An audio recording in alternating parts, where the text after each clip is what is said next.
వైజాగ్‌లోని రీసెంట్‌గా మనకి glass bridge అని ఓపెన్ చేశారు కదా! అక్కడికి వెళ్ళాము. టికెట్ ప్రైస్ అన్నీ చాలా ఎక్స్‌పెన్సివ్‌గా అనిపించేది నాకైతేని. టైం కూడా మనకి 15-20 మినిట్స్ కూడా బ్రిడ్జ్ పైన ఉంచరు. సో, మార్నింగే రావడం వల్ల కొంచెం క్రౌడ్ తక్కువ ఉంది. మీరు ఎప్పుడైనా సరే గ్లాస్ బ్రిడ్జ్ చూడాలి అనుకుంటే మార్నింగే రండి. ఈ విధంగా అనిపిస్తది మనకి. ఇంక వీకెండ్ అయితే అండి చాలా పెద్ద క్యూ ఉంటదంట. సో, మేము మార్నింగే రావడం వల్ల కొంచెం క్రౌడ్ తక్కువగా ఉంది.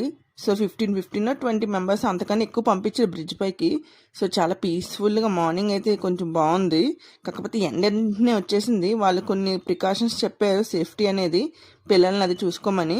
సో, చుట్టూరు చూస్తే మనకి సముద్రం కనిపించింది. మనకి పక్క నుండి వస్తే ఫుల్ కొండలు. అండ్ మేము వచ్చే దారి కూడా కనిపించింది. సో, వేవ్స్ చాలా బాగుంది. చాలా పెద్ద గాలి కూడా వేస్తుంది. సో, ముందుకు వెళ్తే గ్లాస్ బ్రిడ్జ్ ఊగుతుందంట అని చెప్పారు. సో, స్లోగా నేను మా వారు మా పాప వెళ్ళాం ఫస్ట్. సో, కొంచెం లైట్గా ఊగింది.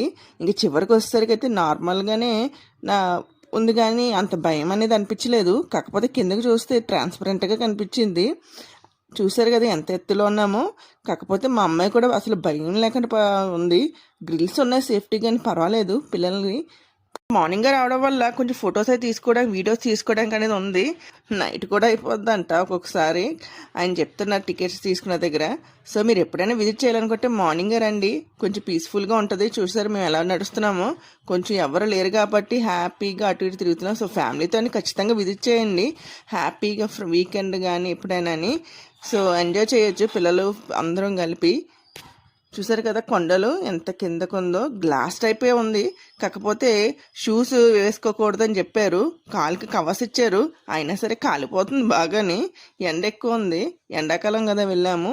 నైట్ కూడా ఈవినింగ్ కూడా చాలా బాగుంటుంది వ్యూ అనేది. సో, మేము మార్నింగ్ అయితే వెళ్ళాము. మరికొన్ని వీడియోస్ కోసం సబ్స్క్రైబ్ మై ఛానల్.